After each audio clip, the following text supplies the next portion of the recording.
Prilly Latukonsina pilu tak bisa umroh bareng Bibi yang kerja 19 tahun dengannya. Prilly Latukonsina diketahui baru saja selesai menjalankan ibadah umroh.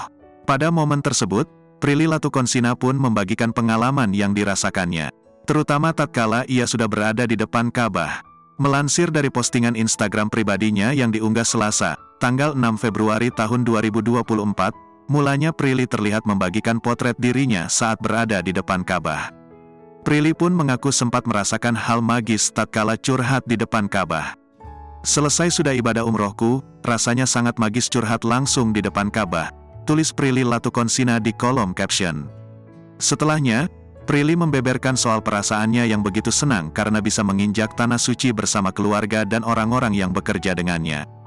Namun sayang, Prilly harus umroh tanpa membawa serta dua orang yang juga dekat dalam hidupnya, yakni sang bibi yang telah bekerja dengannya selama 19 tahun, dan sang sopir pribadinya yang bernama Kandri, yang mana diketahui telah lebih dahulu dipanggil oleh Yang Maha Kuasa.